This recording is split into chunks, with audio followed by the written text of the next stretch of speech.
नमस्कार, मैं हूं आपके साथ अंकिता पाल। बुलेटिन की शुरुआत करते हैं इस वक्त की बड़ी खबर के साथ। देहरादून से इस वक्त की बड़ी खबर आ रही, जहां सीएम धामी का दिल्ली दौरा है। सीएम धामी दिल्ली के लिए होंगे रवाना और साथ ही शाम को एक कार्यक्रम में शामिल होंगे सीएम धामी। तो बड़ी खबर आपको बता रहे हैं, जहां पर आज सीएम धामी दिल्ली के लिए रवाना हुए हैं और शाम को एक कार्यक्रम में शामिल होंगे सीएम धामी।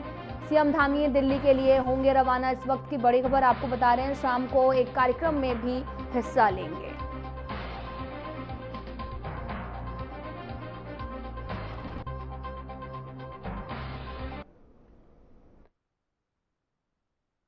धामी का दिल्ली दौरा है और इस दौरान सीएम धामी एक कार्यक्रम में शामिल होंगे और दिल्ली के लिए रवाना भी होंगे सीएम धामी।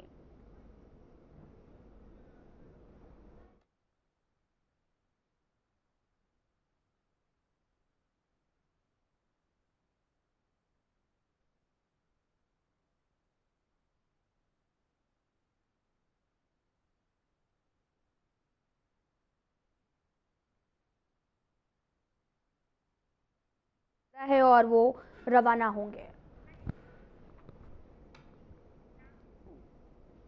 विकासनगर में बजरंग दल ने गोल्डन फॉरेस्ट और साथ ही सरकारी भूमि पर भूमाफियाओं द्वारा अवैध कब्जे के खिलाफ नाराज होकर तहसील प्रशासन की शव यात्रा निकाली गई है। बजरंग दल द्वारा इलाके में जमीनी कब्जों पर काबिज माफियाओं से तहसील प्रशासन भूमाफियाओं को संरक्षण देने का भी आरोप लगाते हुए तहसील प्रशासन पहुंचे और तहसील प्रशासन की शव यात्रा निकालने वाले प्रदर्शनकारियों को भी यहाँ पर आरोप है कि तहसील प्रशासन द्वारा इलाके में तेजी से गोल्डन फॉरेस्ट और साथ ही आपको बताते चलें कि यहाँ पर अन्य सरकारी भूमि पर कब्जा जमाए बैठे हैं भूमाफिया और भूमाफियाओं पर तहसील प्रशासन चुप्पी साधे है, जबकि कुछ सफेदपोश नेताओं के द्वारा सरकारी भूमि पर कब्जा करने वाले भूमाफियाओं को संरक्षण दिया जा रहा। वहीं गुस्साए प्रदर्शनकारियों का भी आरोप है कि लगातार शिकायत के बाद भी तहसील प्रशासन भूमाफियाओं के खिलाफ कार्रवाई अमल में नहीं ला रही है। तुमको आना होगा। हम सैलाकुई से ये शव यात्रा लेके सहसपुर, हरबटपुर, विकासनगर होते हुए तहसील प्रांगण में पहुंचे हैं और यहाँ पे इसका शव यात्रा का तहसील प्रशासन का और सफेद पोश जो संरक्षक है भूमाफियों का, उनका संस्कार किया है।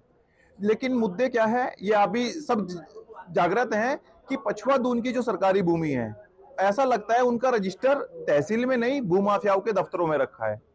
तो उसी के लिए ये हमारी एक मुहिम शुरू की है, पछुआ दून बचाओ आंदोलन। इसमें जब तक ये भूमाफियाओं को मिट्टी में नहीं मिला दिया जाता, प्रशासन उन पर सख्त कार्रवाई नहीं करता, तब तक यह आंदोलन जारी रहेगा। अगर केवल गोल्डन फॉरेस्ट की भूमि की जांच हो जाए, कम से कम 5,000 करोड़ रुपए का घोटाला पछुआ दून में निकलकर सामने आएगा।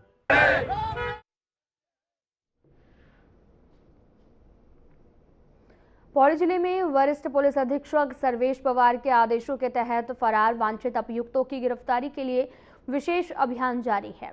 इस अभियान के अंतर्गत कोतवाली कोटद्वार पुलिस ने न्यायालय के आदेशों का पालन करते हुए साहिल पुत्र यामीन और विक्रम सिंह नेगी को गिरफ्तार किया है और साहिल पर कई धाराओं के तहत में केस भी दर्ज किया गया। वहीं विक्रम सिंह नेगी चेक बाउंस मामले में फरार था।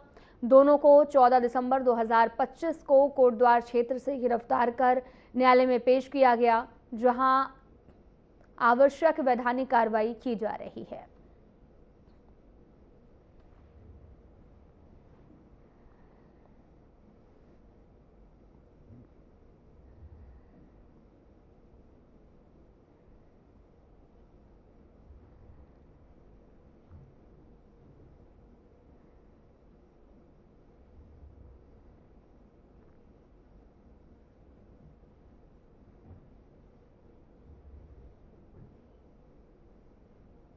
वरिष्ठ पुलिस अधीक्षक पौड़ी सर्वेश पवार के निर्देशन में जनपद में नशे के विरुद्ध चलाए जा रहे विशेष अभियान के तहत पौड़ी पुलिस लगातार प्रभावी कार्रवाई कर रही है। इसी क्रम में थाना थलीसैंड पुलिस द्वारा अवैध शराब के विरुद्ध एक बड़ी सफलता मिली है, जिसमें थानाध्यक्ष थलीसैंड लाखन सिंह के नेतृत्व में चलाए जा रहे इस चेकिंग अभियान के दौरान एक संदिग्ध वाहन की गहन तलाशी लेने पर भारी मात्रा में अवैध अंग्रेजी शराब बरामद की गई।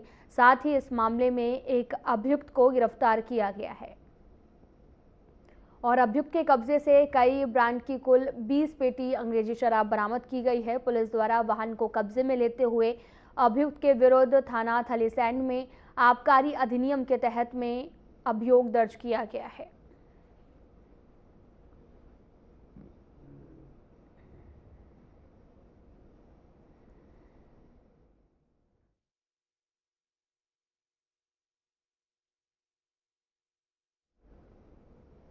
बच्चों की सुरक्षा को लेकर एक बार फिर से राजनीति गर्माती नजर आ रही। मुख्यमंत्री पुष्कर सिंह धामी के स्पष्ट निर्देश पर बच्चों की सुरक्षा में किसी भी तरह की लापरवाही बर्दाश्त नहीं की जाएगी। इसी कड़ी में पौड़ी जिले में जिलाधिकारी स्वाति एस भदौरिया के निर्देशन में एक अहम और सराहनीय पहल शुरू की गई है, जहां पर वन्य जीवों की बढ़ती गतिविधियों और मानव वन्य जीव संघर्ष की आशंकाओं को देखते हुए जनपद के 20 संवेदनशील विद्यालयों में स्कूली बच्चों के लिए स्कॉट्स व्यवस्था लागू की गई है, जिसके तहत ग्राम प्रहरी बच्चों को घर से विद्यालय तक और विद्यालय से सुरक्षित वापस पहुंचाएंगे।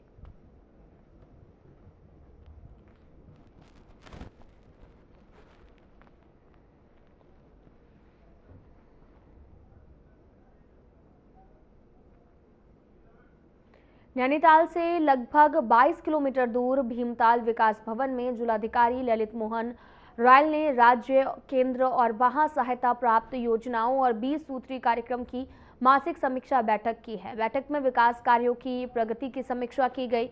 जिन विभागों का काम धीमा था और बजट सही उपयोग नहीं हुआ था, उनके स्पष्टीकरण मांगा गया है और 15 दिन में सुधार के निर्देश दिए गए हैं। जिलाधिकारी ने कहा कि विकास कार्यों में लापरवाही बर्दाश्त नहीं की जाएगी।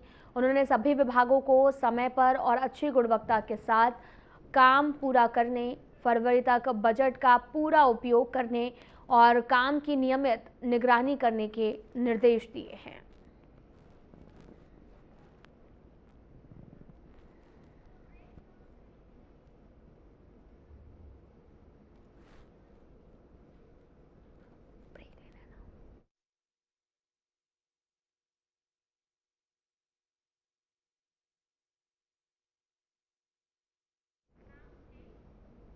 फिलहाल यहाँ रुकते हैं एक छोटे से ब्रेक के लिए।